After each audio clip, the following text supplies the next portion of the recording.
Сәлем баршаларыңызға. Бүгін мен сіздермен өте дәмді болып шығатын пәтір нандың рецептімен бөлісетін боламын. Міндетті түрде видеомды соңына дейін көріп, лайк басып, комментария қалдыруды ұмытпаңыздар. Және де міндетті түрде жасап көріңіздер. Дастарханыңыздың сәнін келтіретін пәтір нандың рецепті тек қана менде бар. Алдымен қажетті заттарды дайындап алатын боламыз. Ыдысымызға сұйық майымызды және де тоң май, қойының құйрық майыны ертіп, осылай тоң май жасайды.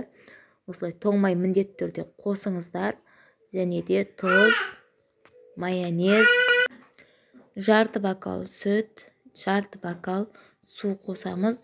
Және де бір жұмыртқамыздың ағын салып, сарысын бетіне сүрту үшін алып қоятын боламыз. Осылай барлығын салып, жақсылап араластырып аламыз қолымыздың көмегімен. Содан кейін ұнымызды аз-аздан сала отырып, жұмсақ қолға жабыспайтын қамыр илейтін боламыз. Міндетті түрде аз-аздан салып, содан кейін илеңіздер. Болмасам қатты болып қалса, қамырымыз бірікпей кетеді. Егерде бірікпей жатса, аздап су қосыңыздар. Осылай көріп тұрғандарыңыздай видеодағыдай етіп, жақсылап араластырып аламыз.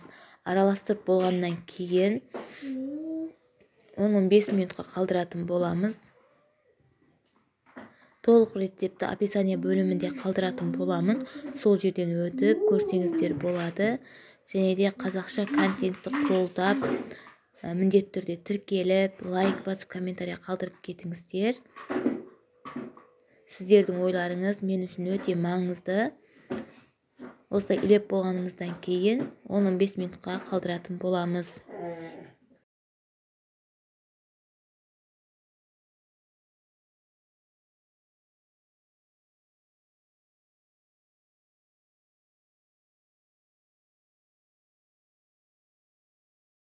Он 15 минут өткеннен кейін енді екіге бөліп, тең ортасынан екіге бөліп, жақсылап үйін қандырып илейтін боламыз. Өте жылтыр қамыр шығатын болады. Май қосылғандықтан бұл қамырмен жұмыс жасау өте ыңғайлы. Міндетті түрде дайындап көріңіздер. Осылай енді 10-15 минутқа тағы да қалдыратын боламыз. 10-15 минуттан кейін қолымыздың көмегімен осылай бір етіп жайып шығатын боламыз. Шеттерін аздап қалдырамыз. Пәтір нан болғандықтан жұқа етіп жібермейміз. Бір тегісте шығу керек.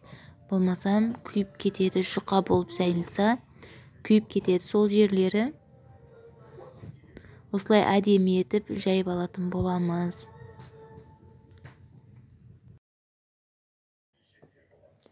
Енді жұмыртқаның сарысын сүртіп, жақсы бір етіп, өзіміздің қалауымызға байланысты сәндей береміз.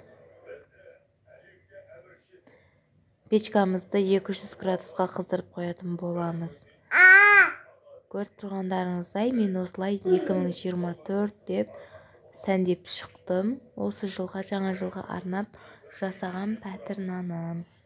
Сіздер де өздеріңіздің қалауларыңызға байланысты сәндесеңіздер де болады, немесе жиындарға істесеңіздер де болады. Рецептім ұнаса, лайк басуды ұмытпаңыздар.